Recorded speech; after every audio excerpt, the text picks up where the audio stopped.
Subscribe करें और bell दबाएं ताकि कोई खबर रह न जाए।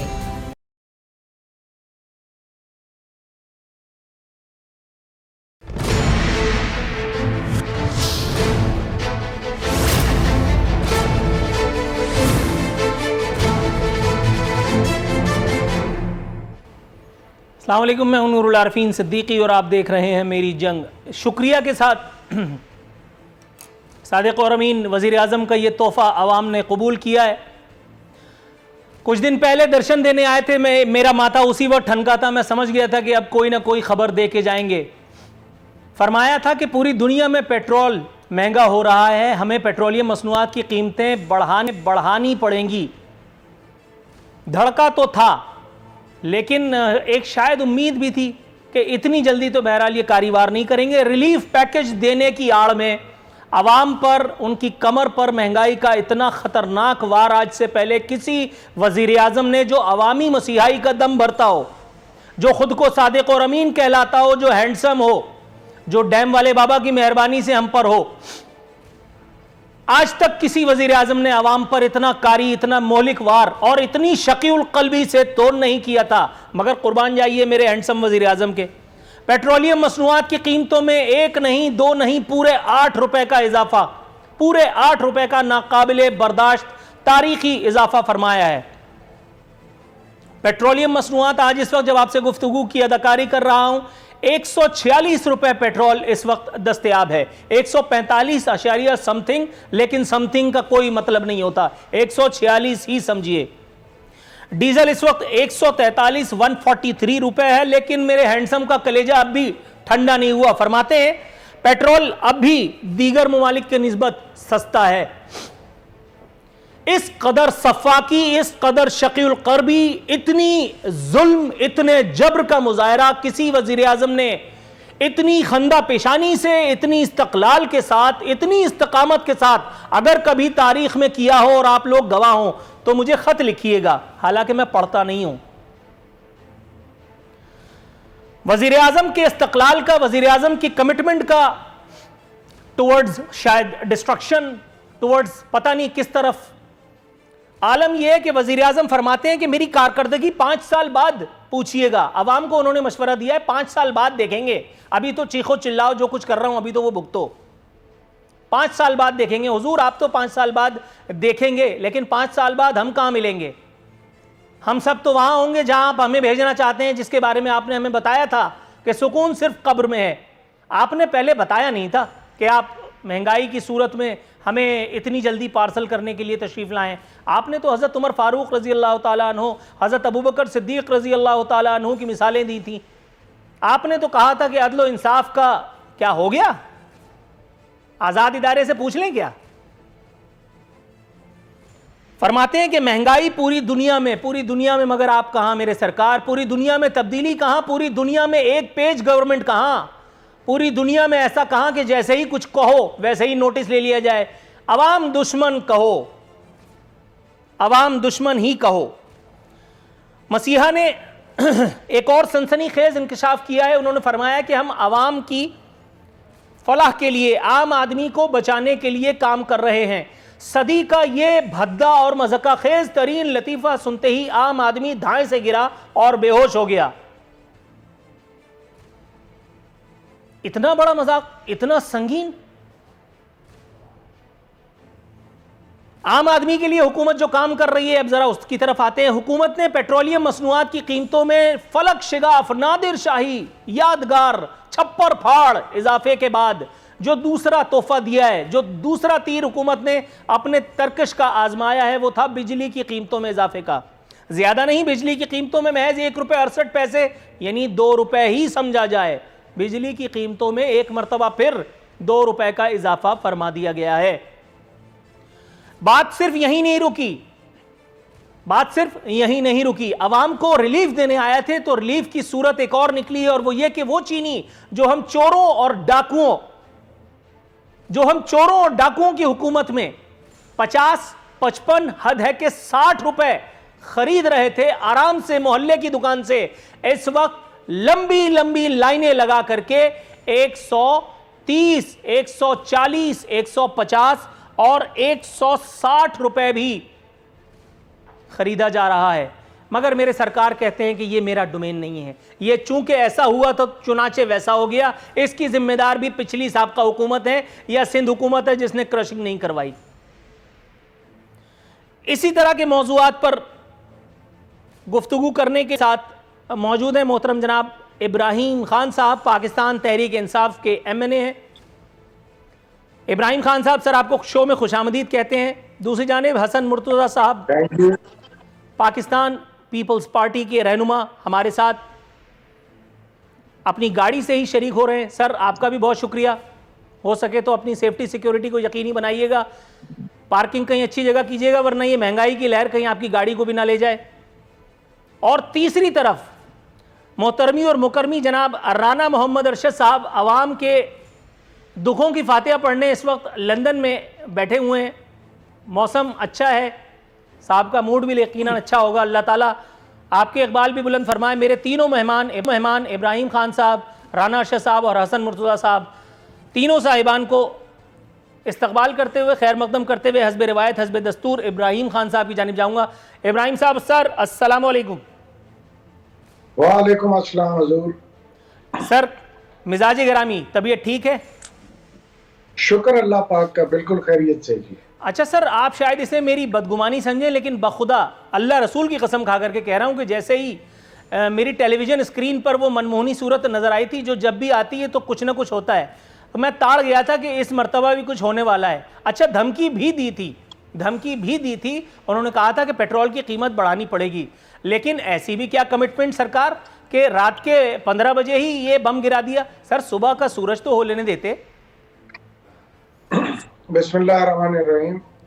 देखें, अगर ये बात एक आम पाकिस्तानी स्ट्रीट पे खड़ा हुआ करे तो मुझे कोई एतराज़ नहीं है, लेकिन आप जैसे दानिश्वर और पढ़े लिखे लोगों को इस चीज़ का मालूम होना चाहिए कि पेट्रोल पाकिस्तान में या डीजल पाकिस्तान में मैन्युफैक्चरिंग नहीं होती, यहाँ से नहीं निकलता, ज़मीन से इंपोर्ट करना पड़ता है। और इंपोर्ट प्राइस जो है वो उसके मकसद है कि जब इनका अदवार थे साहब का, तो $42 पर बैरल के हिसाब से जो था वो 85 को क्रॉस कर गया था। तो हमने उस रेशो से भी नहीं बढ़ाई, बल्कि 30 रुपए जो उस पर टैक्स लेवी होता था वो उसको हमने 5 रुपए पे ले आए। सेल्स टैक्स की मद में जो 17% था उसको 9% पे ले आए कि हमारी आवाम की कुव्वत खरीद इतनी नहीं है कि वो इस चीज को खरीद कर सकें। सऊदी अरेबिया, जहां जो कि तेल निकलता है, जहां से पूरी दुनिया को जो वो तेल बेचता है, इस वक्त सऊदी अरेबिया में 123 से 125 रुपए लीटर के हिसाब से वहां पे बिक रहा है हजूर। अब आप जो मर्जी कहें, क्योंकि आपको आप बैसियत एक एंकर के भी और बैसियत एक अवामी आदमी के भी आप कह सकते हैं, आपको पूरा हक हासिल है। लेकिन ये ना पेट्रोल की जो है वो मैन्युफैक्चरिंग हम कर रहे हैं, ये सारी इंपोर्टेड गुड्स हैं, इंपोर्टेड गुड्स, और वो भी खास तौर पे ऐसी जो कि जिनके बगैर गुजारा नहीं है, तो वो हमें मजबूरन उसी रेट पे ही लेना पड़ता है जिस रेट पे मिल रहा हो। Right sir. तो इसमें मैं आपके सिर्फ ये नॉलेज में लाना चाह रहा था। दूसरी बात, आपने चीनी में के मुताबिक थोड़ा सा तवक्कुफ, चीनी सर फर्दन चलेंगे ना, पहले जरा पेट्रोल का रोना रोले, पहले तो जरा थोड़ा सा इसी मौजू को और कुरेद ले। जी हसन मुर्तज़ा साहब, सर अस्सलाम वालेकुम, आपको मेरी आवाज़ आ रही है? जी मुझे आ रही है। हसन मुर्तज़ा साहब, सर उम्मीद है कि आपकी तसल्ली और तशफ़ी का माकूल इंतज़ाम इब्राहिम खान साहब ने फरमा दिया गया होगा। सर पेट्रोल हम लोग पैदा नहीं करते हैं, पेट्रोल हम इंपोर्ट करते हैं। आप लोगों के दौर में जो कुएं आप लोग लेके आए थे वो वापस ले गए क्या? इमरान खान साहब तो अब सारा पेट्रोल इंपोर्ट कर रहे हैं, और उस वक्त की जो कीमतें थीं उसके हिसाब से आप लोगों ने अवाम के साथ हुस्न सलूक किया, इन्वर्टेड कॉमास में। इनका जो बस पड़ रहा है, बस चल रहा है, वो ये कर रहे हैं, क्या फरमाएंगे?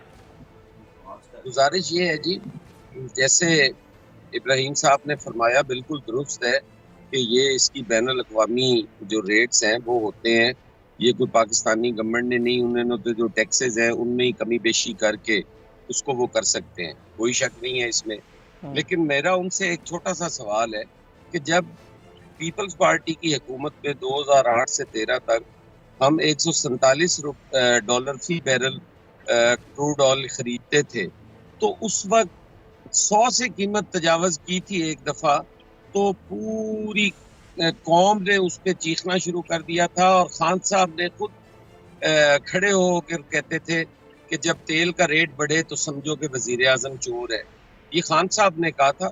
हम आज भी खान साहब को नहीं कहते, वो अपनी मेहनत भी कर रहे होंगे, अपनी कोशिश भी कर रहे होंगे, हमें इससे लेना देना नहीं है। लेकिन चूंकि पेट्रोल महंगा हुआ है तो आज क्या फार्मूला अप्लाई होता है, और फिर जब ये कीमत इन्होंने बढ़ाई है, जिस रात को 1 बजे ये कीमत बढ़ी है, उस 28 अक्टूबर को तो $2 रेट कम हुआ है फी बैरल ऑयल का। तो इन्हें क्या जरूरत पड़ी उस रात को करने की, वो दिन में भी तो हो सकता था। और फिर वजीर आजम का काम ये नहीं होता कि वो, मेरी ये हैसियत नहीं कि मैं वजीर आजम को काम सिखाऊं, लेकिन मैं एक लेमैन, एक आम आदमी, एक शहरी पाकिस्तान का, मेरा ये हक बनता है कि मैं पूछूं, क्योंकि ये रियासत मदीना है और रियासत मदीना में तो सवाल होते थे। मैं ये पूछूं कि जनाब ये रेट क्यों बढ़ा है जब पूरी दुनिया में कम हुआ है, तो यहाँ पे हमारे यहाँ बढ़ाने की क्या जरूरत थी, क्यों ये रेट बढ़ाए जा रहे हैं? और बाकी चीजें ऑटोमेटिकली महंगी होनी होती हैं। और वजीर आजम जो है वो आके सिर्फ हमें ये बताएंगे यार मेरे बस में कोई नहीं है, हम तो चोर थे, हम जो पेट्रोलियम की कीमतों में इजाफा होता था हम चोर थे, हम बिजली की कीमतों में इजाफा होता था हम चोर थे। आज जो हो रहा है, अगर ये इससे रोक नहीं पा रहे तो या फिर इसे मैं चोरी समझूं, या फिर मैं इसे समझूं कि इनमें ये सलाहियत नहीं है कि इसको कंट्रोल कर सकें। तो मेरी तो यही गुजारिशात है, और मैं समझता हूँ कि ये चीज़ें अगर वज़ीर आज़म ने सिर्फ इतला देनी है तो फिर इतने खर्चे की ज़रूरत नहीं है, फिर उन्हें इस्तीफ़ा देना चाहिए और कोई हुकूमत जो आए जो इसे संभाल सके, जो अवामी भी हो, जमहूरी भी हो, फिर उसे खिदमत का मौका दिया जाए। Right sir. इब्राहिम खान साहब, सर आपकी तरफ मैं आता हूं, थोड़ा सा तवक्कुफ की इस्तदा है। मैं पहले राना अरशद साहब के पास जाऊं, आप जब तक नुकात तहरीर फरमा लीजिए, एक साथ ही आपसे जवाब लेंगे। राना अरशद साहब, सर जहमत की अज़हद माजरत सर, लेकिन आवाम को जो रिलीफ गया है इन्वर्टेड कॉमाज में, तब्दीली सरकार वज़ीर आज़म इमरान खान साहब की जानिब से, सर 8 रुपए के रिलीफ तक महदूद रहे, इतना रिलीफ काफ़ी है या कुछ रिलीफ आपको और चाहिए? और ज़रा तफसील से बताइएगा, कहीं आप घबरा तो नहीं रहे? बिस्मिल्लाहिर्रहमानिर्रहीम। नूरुल आरिफीन साहब, मैं आपकी फहम फरासत पर और आपके चैनल, आपकी पूरी टीम को खराज तहसीन पेश करता हूँ कि इतने कठिन हालात में आप सब्र तहम्मुल का दामन जो है उसको आपने बड़े अच्छे तरीके से सीने के साथ लगाया हुआ है। इब्राहिम साहब मेरे लिए काबिल एहतराम है, लेकिन मैं अर्ज करूँगा एज ए पाकिस्तानी कि जब मियाँ मोहम्मद नवाज शरीफ के दौर में $85 फी बैरल था तो पेट्रोल का रेट 88 रुपए था।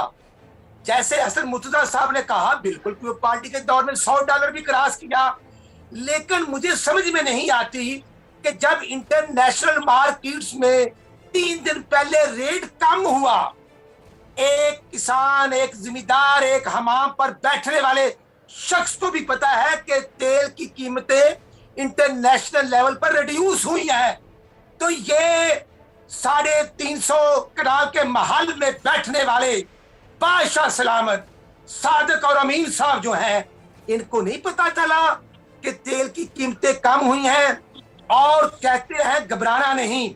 अब मैं कहता हूं कि थोड़ी सी घबराहट का इनका आलम आ चुका है।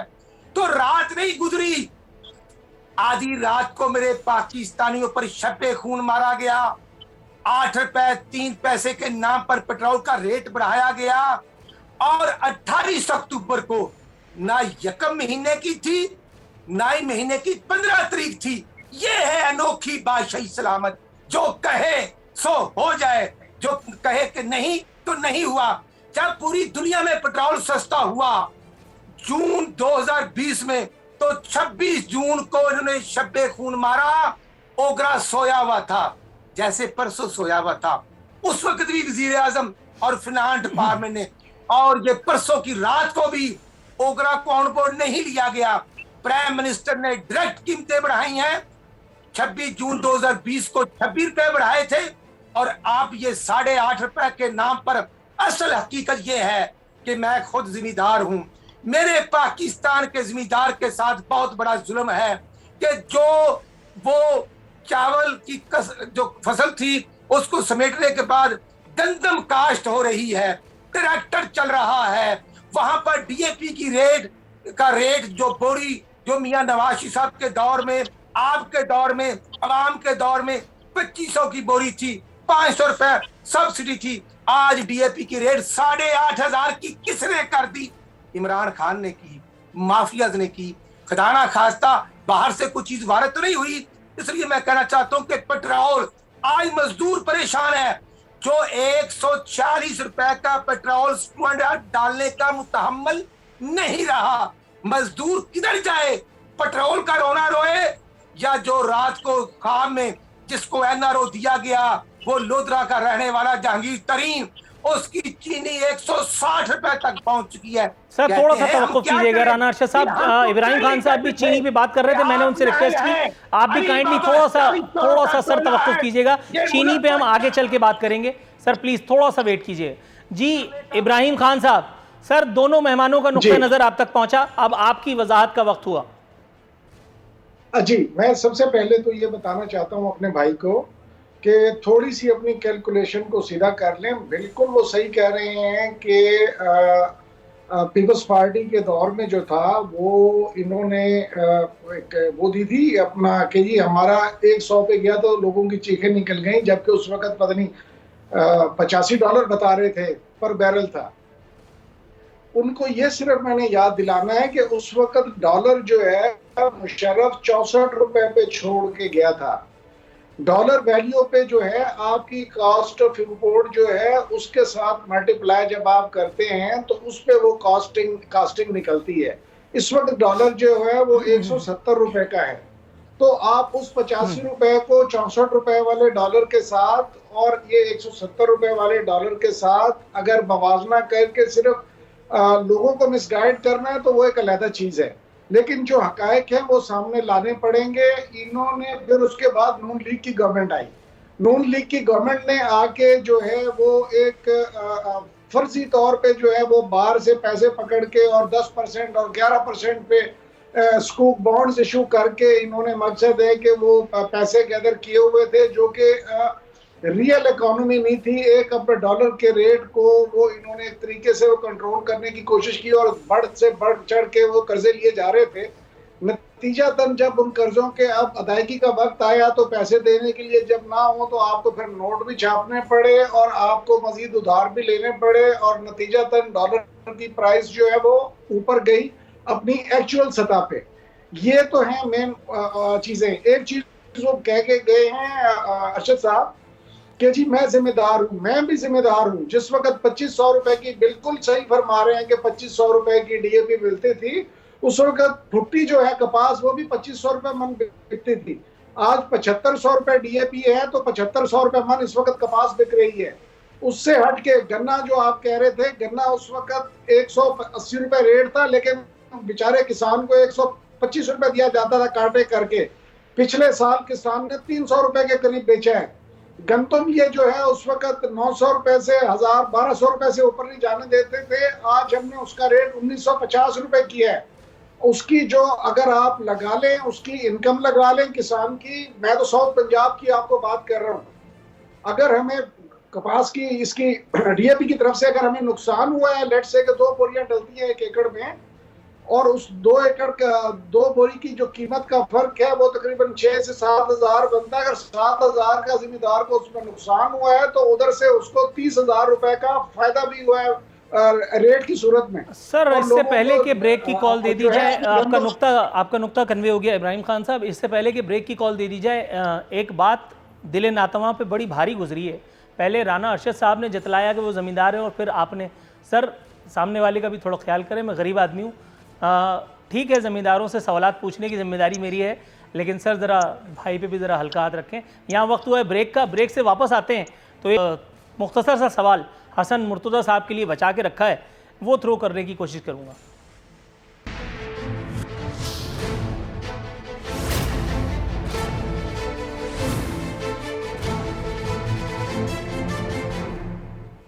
वेलकम बैक नाज़रीन। दस्तूर हमारे मेहमान हमारे साथ मौजूद हैं। हसन मुर्तज़ा साहब के पास जाएंगे। हसन मुर्तज़ा साहब, सर, आम आदमी को बचाने के लिए काम कर रहे हैं, ये कहना था मेरे मुंतखब वज़ीर आज़म जनाब इमरान अहमद ख़ान नियाज़ी साहब का। और आम आदमी के लिए जिन कामों का मैंने मुख्तसर सा अहवाल बयान किया था वो ज़रा सुन लीजिए। सर, बिजली की कीमतों में 1 रुपये 68 पैसे का शुक्रिया के साथ इजाफ़ा फरमा दिया गया है। सर, आपके ख्याल में कहीं इस मरतबा भी खुदा न खास्ता गरीब मुतासिर तो नहीं होगा ना बेचारा? इब्राहिम साहब, सर मैं आपकी तरफ आता हूँ। सर तवक्कुफ़ अगर आप फरमाएं। आपका नंबर आ चुका था, अब हसन मुर्तज़ा साहब की बारी थी, लेकिन बॉल जो है वो ज़रा वाइड हो गई। अब मेरा ख्याल है राना अरशद साहब के पास जाते हैं। राना साहब, आपको तो आवाज़ आ रही है ना? जी नूरुल आरिफिन साहब, मैं आपको सुन रहा हूँ। राना साहब, यूं समझिए ये सवाल मैंने आपसे ही किया था। सर नूरुल आरिफिन साहब, मैं सिर्फ ये अर्ज करूंगा कि आज आम आदमी किधर जाए। हमें देते हैं ये मिसालें इंटरनेशनल लेवल पर, तो इंटरनेशनल लेवल पर मजदूर की जो डेली इनकम है वो पाकिस्तानी 5 से 8 हज़ार है, यहाँ पर है 750 रुपए।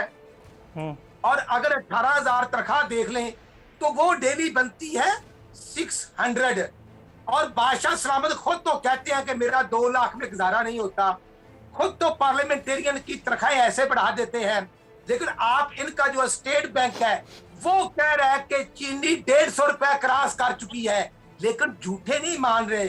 मैं माजरत से ये अर्ज कर रहा था कि जिम्मेदार के मसाइल की मैं बात कर रहा था। बिजली 5 रुपए 33 पैसे का यूनिट था, जो आज उनको 28 रुपए का यूनिट मिल रहा है। और ट्रैक्टर का इस्तेमाल जो है वो डीजल के बगैर नहीं हो सकता, और जो पीटर इंजन है वो पेट्रोल के बगैर नहीं हो सकता।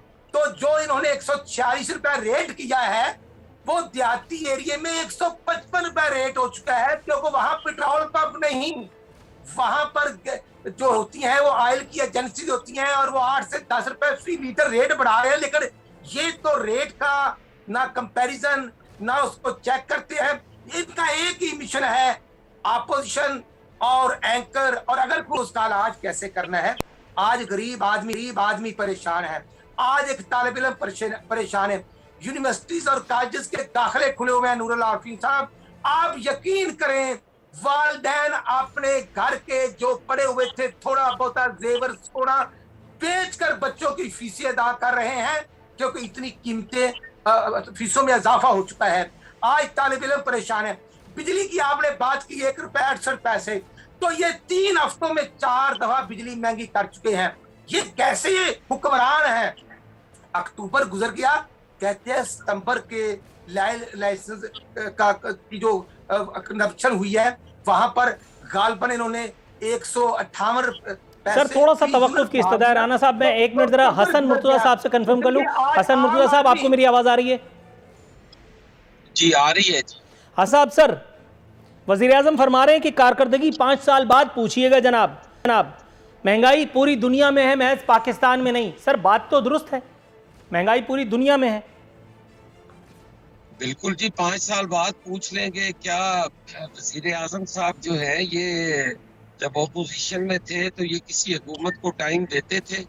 ये तो कहते थे कि जब इल्जाम लगे आप पर, आप स्टेप डाउन हो, अपने इल्जामात को फेस करो, जब अदालत आपको बाइज्जत बरी करे तो फिर आके मनसब संभाल लेना। तो ये आज वो सारी चीजें क्यों भूल गए जी? हम तो कहते हैं कि वो सारी चीजें याद रखें। आज हमें नसीहतें करना कि आप 5 साल बाद हमें पूछना, आप ये करना, भाई हम आज भुगत रहे हैं। हमने तो रोज तेल अपनी जेब से डलवाना है। हम तो ना वजीर हैं ना वजीर आजम है, हमारे तो अपनी जेब से रोज जाना है तेल के पैसे। हमने तो रोज रोटी अपनी जेब से खानी है जी। हमारा तो कोई नहीं वजीर आजम हाउस से खाना आना। ये सारी कौम को चाहते हैं वो लंगर खाने पे ही चले जाएं। ये मुनासिब नहीं है जी तरीकाकार कि हम 5 साल के बाद पूछें। हमने तो रोज पूछना है। अगर रियासत मदीना में रोज पूछा जाता था तो ये भी तो उसी तर्ज की बनाना चाहते हैं ना, तो हम क्यों ना रोज पूछें। बिल्कुल दुरुस्त है, बिल्कुल दुरुस्त है जी। इब्राहिम खान साहब, हुजूर ये मुझे बताइए, मेरे सरकार के बिजली के नरखों में एक मरतबा फिर 1 रुपये 68 पैसे का इजाफा किया गया है। सर पेट्रोल की कीमत 8 रुपये बढ़ा दी है। उसके बाद अब जाहिर है कि फिर दोबारा कुछ ना कुछ होगा। सर मैं सिर्फ ये पूछना चाह रहा हूँ कि अभी IMF की शराइत जो हैं वो पूरी तरह से हम पर नाफिजुल अमल नहीं हुई हैं। सर एक, अगर IMF पूरी तरह से राजी हो गया इन्वर्टेड कॉमाज में, और दो, आपने उसकी तमाम तर शराइत मनोअन हम पर नाफिज कर दी, तो ये गरीब आवाम कहाँ जाएगी सर?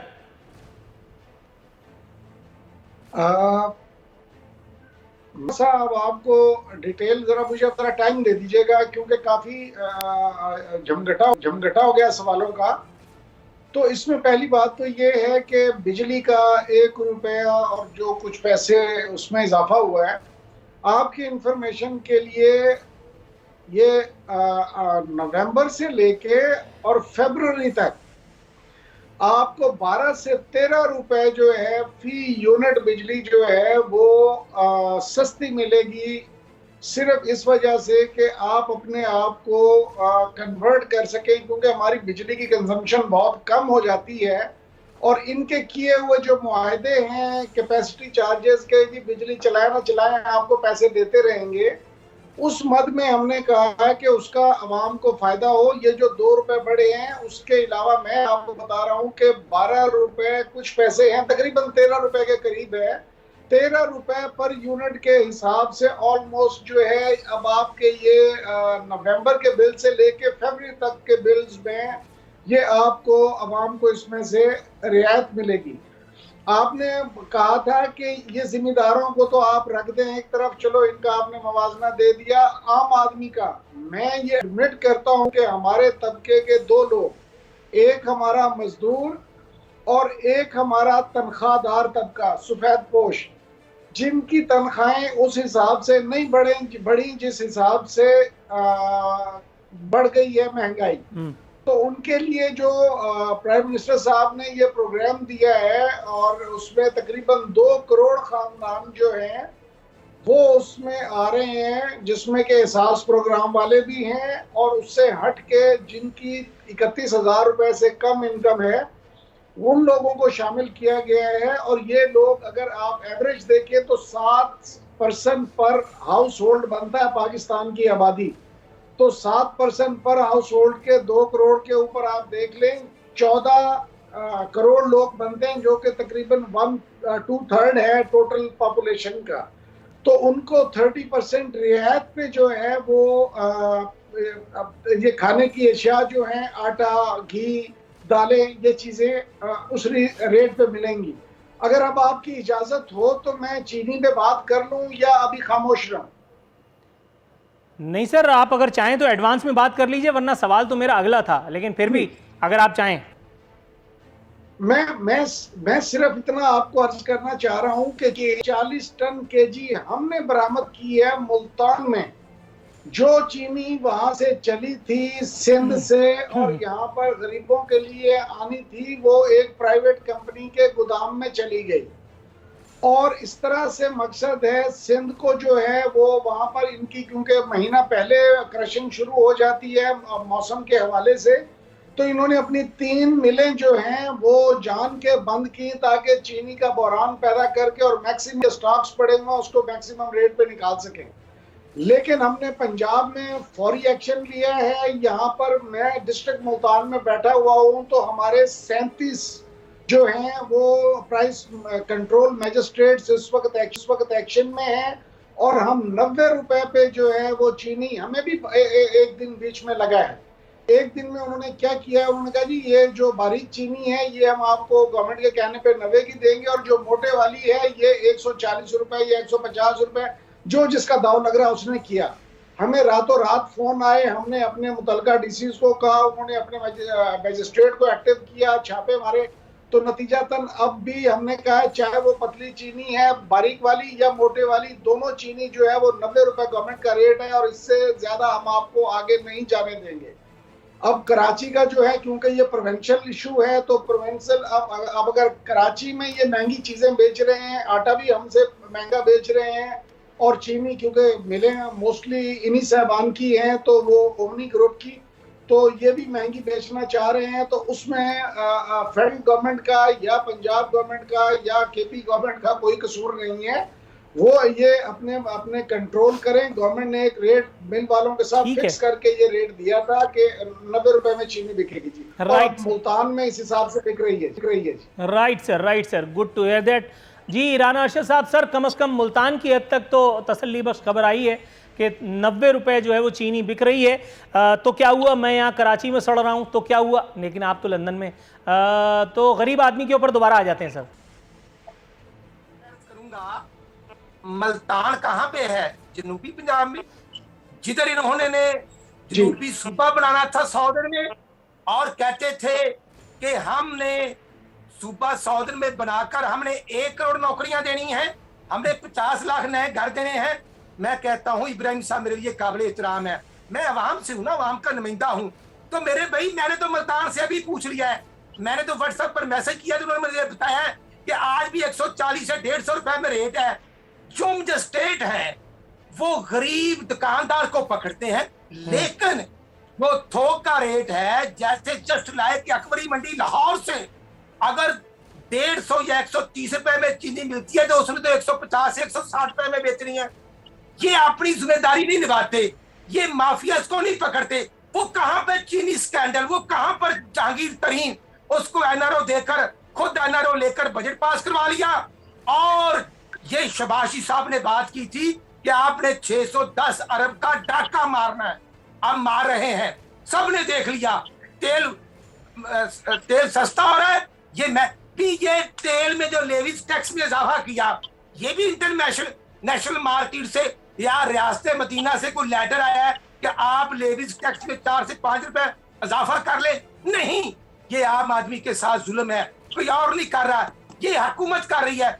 ये 1 महीने में बिजली जो है, ये 4 दफा जो बिजली महंगी की है वो सबको पता है। और बिजली महंगी की किसने है? हुकूमत ने की है। और अगर ये हुकूमत वाले कहें कि हमें नहीं पता, तो फिर पता किसको है? हम यही कहते हैं कि इन हुक्मरानों को नहीं पता तो अवाम का नहीं पता, माफियाज का पता है, या फिर रावलपिंडी रिंग रोड का अरबों रुपए पर डाका मारने वालों का भी पता है। और आज बिजली महंगी, गैस महंगी, मेडिसिन महंगी, पेट्रोल महंगा। सर ब्रेक की कॉल दे दी गई है। राना अरशद साहब काइंडली थोड़ा ब्रेक पर जाएंगे, ब्रेक से वापस आएंगे तो कुछ और मौजूआत है जिनका आता करेंगे।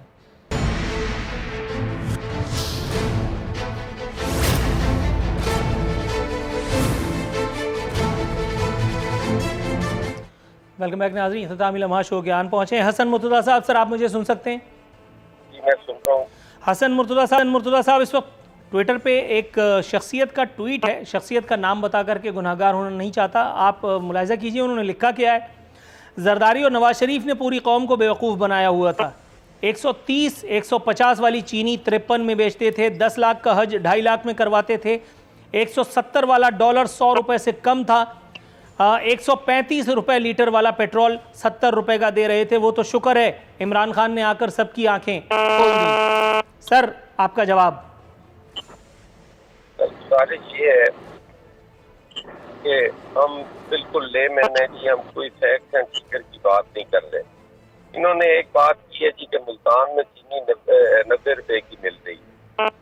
मैं पूरे पंजाब में मैंने शहरों का पता किया है, यहाँ पे चीनी 160 रुपए, 150 रुपए, 155 रुपए में मिल रही है। और ये कहते हैं कि 90 रुपए में है। अब इनकी किस बात पे बंदा यकीन कर जाए? एक तो इतना इस तरीके से बात करते हैं कि कोई आदमी बेचारा ये मानने को तैयार नहीं होता। मुल्तान पे आप किसी को बीपर पे अभी ले लें और उनसे रेट पूछ लें कि मुल्तान में रेट क्या है चीनी का, आपको बताएंगे 150 रुपये है। अब JPK में, बलोचिस्तान में, पंजाब में कहीं भी चीनी हो जाए कहेंगे जी मिलें तो इनकी हैं, 3 मिलें जो है जी वो तो इनकी हैं। भाई बिजनेस करना कोई करते हैं, इसमें कौन से अर्थ की बात है? लेकिन आप हुकूमत है, आपकी जिम्मेदारी है, आपने पूरी करनी है। आप लोगों पे अपनी जिम्मेदारी डाल रहे हैं और आप खुद बर्गल सुन्ना होते जा रहे हैं।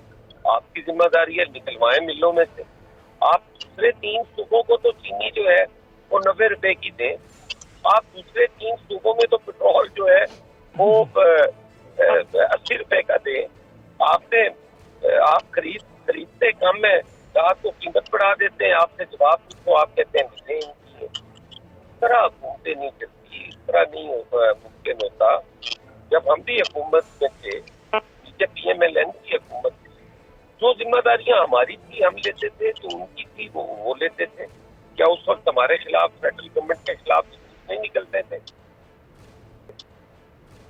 राइट।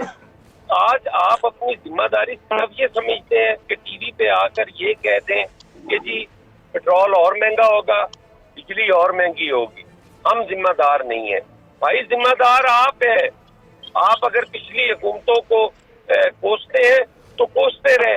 अवाम ने तो ये चीजें नहीं देखनी। अवाम ने तो देखना है कि उस वक्त डॉलर का क्या रेट था, उस वक्त पेट्रोलियम का क्या रेट था, उस वक्त बिजली का क्या रेट था और आज क्या रेट है।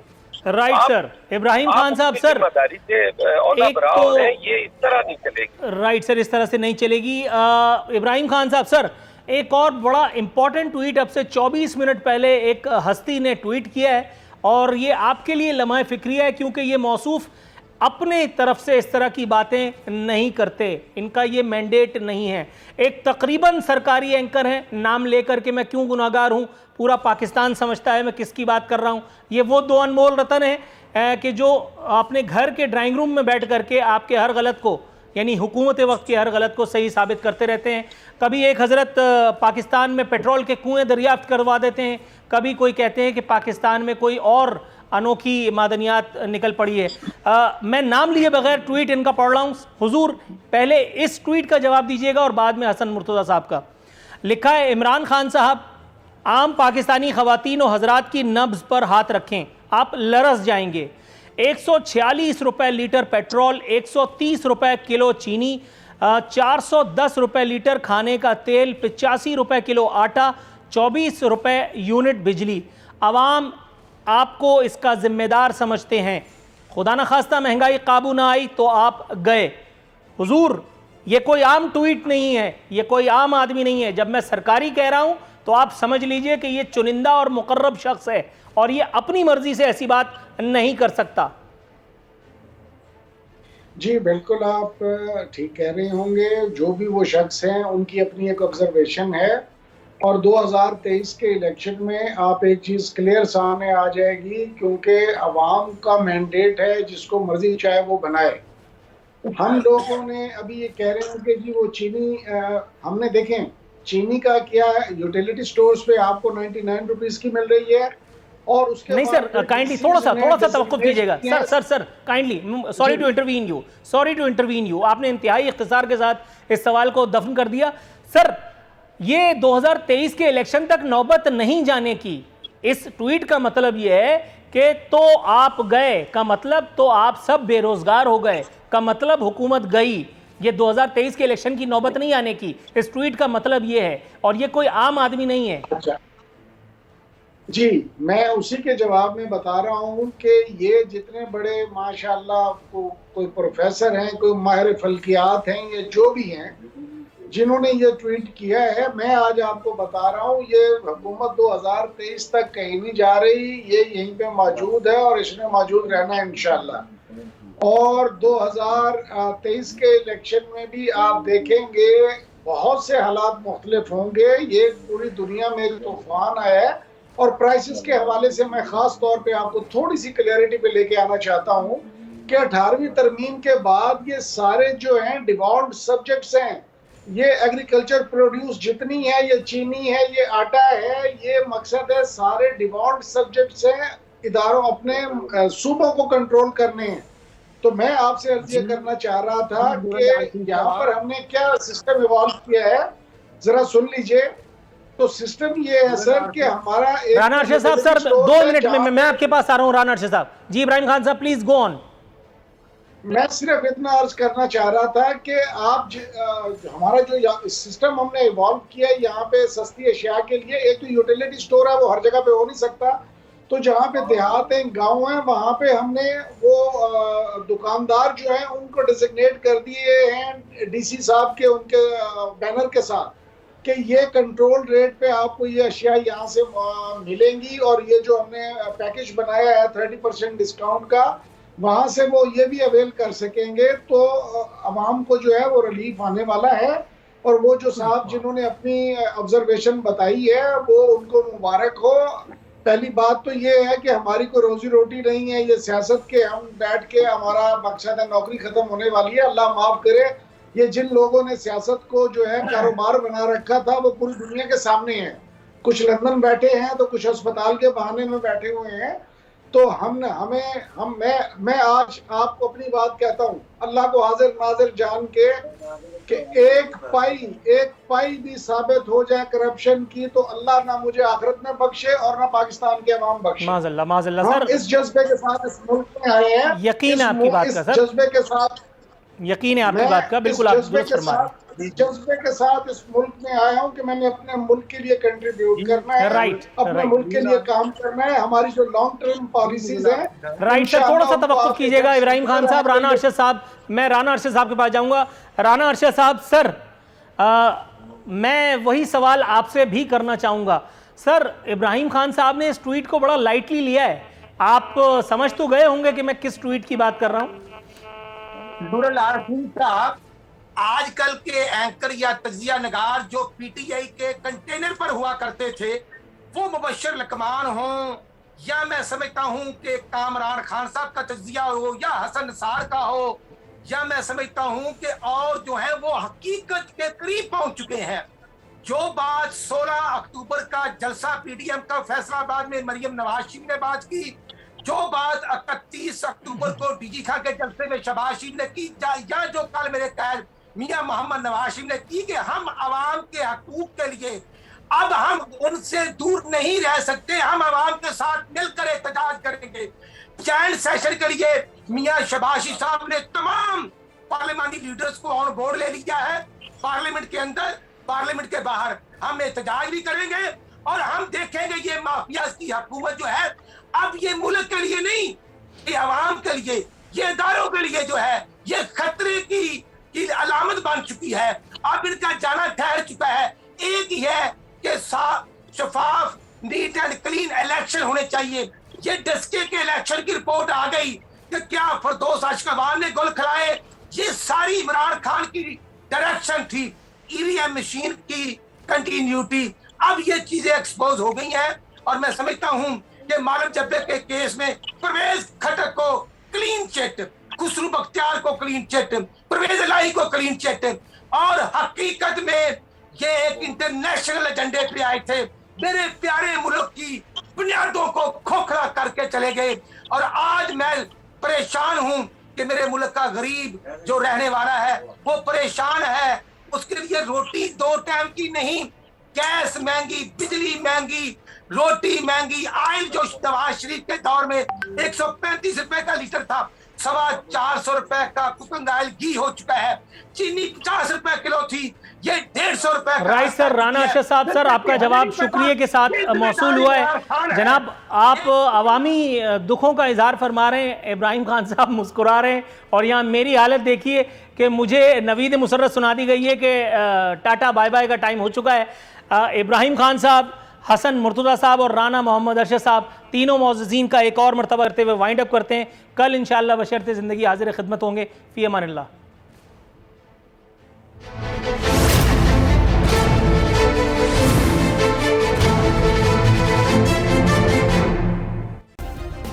सब्सक्राइब करें और बेल दबाएं ताकि कोई खबर रह न जाए।